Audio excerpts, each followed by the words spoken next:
नरेंद्र मोदी जी की सरकार के 9 वर्ष के कार्यकाल पूरा होने के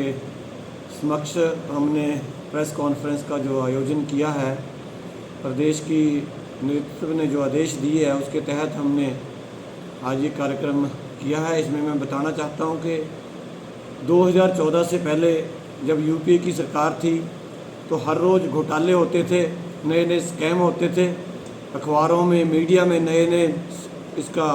जो स्कैंडल होते थे उसका उजागर किया जाता था। लेकिन 2014 के बाद नरेंद्र मोदी जी की सरकार ने 9 साल के अंदर जो इस देश का मान और सम्मान विदेशों में बढ़ाया है वो किसी से छुपा नहीं है। नरेंद्र मोदी जी ने 9 साल के अंदर आयुष्मान योजना जो 5 लाख रुपए तक का फ्री का इलाज वो इस देश के लोगों को दी है, और 12 करोड़ शौचालय नरेंद्र मोदी जी की सरकार ने बनाए हैं। 4 करोड़ गरीबों के लिए प्रधानमंत्री योजना के तहत, आवास योजना के तहत घर बना के दिए हैं। 370 और 35A जो धारा थी जिसको कहते थे ये कभी हट नहीं सकती, इसके हटने से खून की नदियां बह जाएगी, लेकिन नरेंद्र मोदी जी की सरकार ने उसको भी हटाया है। और भारत को कन्याकुमारी से लेके कश्मीर तक एक जो हमने जो नारा दिया करते थे पहले कि 2 विधान 2 संविधान 2 निशान नहीं चलेंगे, उसको समाप्त करके 1 विधान 1 संविधान 1 निशान अगर किसी ने स्थापित किया तो नरेंद्र मोदी जी की सरकार ने किया है। और बहुत से राम मंदिर का मुद्दा जो बहुत देर से उलझा हुआ था, माननीय सुप्रीम कोर्ट के माध्यम से उसका सलूशन निकला, उसका हल निकला। आज राम मंदिर जो है बन के तैयार होने वाला है और अगले साल 2024 में जनवरी में उसका जो उद्घाटन रखा गया बन के तैयार हो जाएगा। बहुत सी योजनाएं आदरणीय नरेंद्र मोदी जी ने इस देश के लिए दिया है और इस प्रदेश के लिए दिया। नरेंद्र मोदी जी के नेतृत्व में इस देश में जितना भी विकास हुआ है आज तक, चाहे 4 लेन की बात ले लो, चाहे रेलवे की बात ले लो, चाहे रेलवे में देख लो वंदे भारत जो इतनी ट्रेनें जो नरेंद्र मोदी जी के नेतृत्व में चलाई जा रही है वो आज तक के इतिहास में 70 साल के इतिहास में कांग्रेस के टाइम में नहीं हुआ। लेकिन कांग्रेस के समय में अगर उनके बहुत ही वरिष्ठ नेता और पूर्व प्रधानमंत्री श्री राजीव गांधी जी ने कहा था कि अगर हम 1 रुपया केंद्र से भेजते हैं तो 15 पैसे नीचे पहुंचते हैं, लेकिन नरेंद्र मोदी जी ने जन धन के खाते खुलवा कर और 1 रुपया अगर केंद्र से भेजते हैं तो 1 रुपया ही नीचे जाके लोगों के खाते में पहुंचता है। चाहे वो किसान सम्मान निधि योजना हो, चाहे उसमें 80 करोड़ लोगों को खाने की योजना हो जो आज तक विश्व की सबसे बड़ी योजना है। मतलब बहुत सी योजनाएं नरेंद्र मोदी जी ने इस देश के अंदर चलाई है और इसी के तहत ये आने वाले समय जो 2024 का है इसमें हिंदुस्तान का हर आदमी आज ये बात ज़रूर कर रहा है कि 2024 में दोबारा नरेंद्र मोदी जी आएंगे, क्योंकि उन्होंने इस देश का मान सम्मान बढ़ाया है, इस देश की तरक्की की है, इस देश को बहुत आगे लेके गए हैं और विश्व की 5वीं अर्थव्यवस्था अगर किसी ने इस देश को बनाया है तो नरेंद्र मोदी जी की सरकार ने बनाया है। और नरेंद्र मोदी जी ने प्रदेश के अंदर जब हमारी भारतीय जनता पार्टी की सरकार रही तो 5 साल के अंदर नरेंद्र मोदी जी का बहुत बड़ा सहयोग, बहुत बड़ा आशीर्वाद भारतीय जनता पार्टी की सरकार के ऊपर रहा। और आज कांग्रेस की सरकार इस प्रदेश के अंदर आई है, 6 महीने के अंदर अंदर 7,000 करोड़ रुपए का लोन ले लिया। लेकिन जयराम ठाकुर जी की सरकार ने, जब हमने सत्ता संभाली थी, जयराम ठाकुर जी हमारे मुख्यमंत्री बने थे, 45,000 करोड़ रुपए का लोन कांग्रेस के लोग छोड़ के गए थे। लेकिन हमारी सरकार ने 69,000 करोड़ रुपए का लोन छोड़ा है, जो मतलब कि कम से कम भी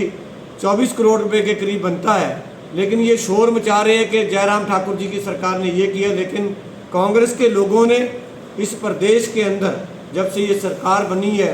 कोई विकास का काम नहीं किया। यही रोना रो रहे हैं कि हमने हमारे को इतना लोन मिला, इतना लोन मिला, लेकिन 7,000 करोड़ रुपए का लोन ये कांग्रेस की सरकार ने उठा लिया। इस प्रदेश को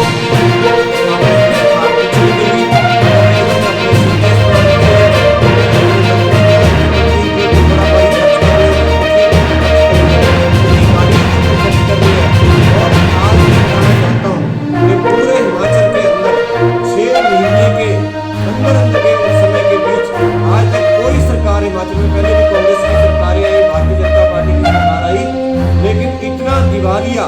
इतनी बुरी हालत किसी सरकार की नहीं हुई, क्योंकि कांग्रेस की सरकार क्षेत्र की बात करता हूँ कि दून विधानसभा क्षेत्र में हमारे विधायक ने इतनी माइनिंग करवा रखी है, इतने शराब माफिया तैयार कर रखी है, इतने चिट्टे माफिया तैयार कर रखी है, हर तरफ राही लगी हुई है। और यहाँ पे इतने लोगों को सकरा मंदिरों का बहुत बुरा हाल है, इंडस्ट्री वाले रो रहे हैं, लेकिन हमारे विधायक ने इस क्षेत्र के अंदर 6 महीने करके वो लोग आज पछता रहे हैं। उन्होंने लोगों को धमकी डाली थी कि हम भी बहुत बड़ी गलती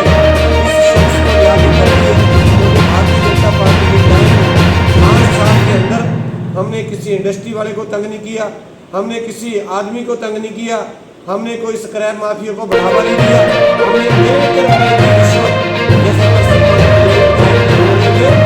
मीडिया से हमने आज तक किसी से चाय तक नहीं पी। मैं इसकी कसम खाने को तैयार हूँ कि किसी भी कंपनी से, किसी भी ठेकेदार से, किसी भी आदमी से कोई पैसा ये चाहे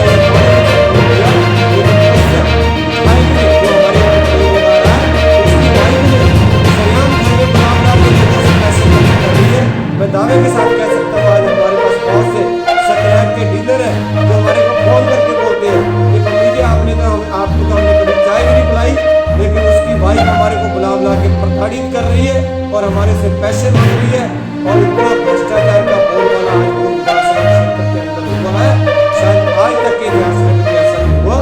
और मैं सरकार से निवेदन करता हूँ कि दून विधानसभा क्षेत्र के अंदर जो अवैध माइनिंग हो रही है और खास करके जो परिवार कर रहा है उसके ऊपर दबाव किया जाए। और पहली मैं बात कर रहा हूँ ये दिल्ली के गाँव से, सनौली गाँव से लोगों ने कंप्लेंट की थी, एक पत्रकार के माध्यम से वीडियो बन के आई थी सोशल मीडिया पे कि 20 किलो जमीन से पेड़ उठा दिए गए हैं, पेड़ों को काट दिया गया है, उसमें से माइनिंग की जा रही है, लेकिन 10 मिनट के अंदर उस वीडियो को लोगों ने अपना दिया अपने शाही के अंदर वो वीडियो बंद करवा दी। ऐसा काम नहीं होना चाहिए, क्योंकि पत्रकार जो बंधु है वो स्वतंत्र है और लोकतंत्र का चौथा स्तंभ है। और मैं आशा करूंगा कि आगे भी आप शाही को शाही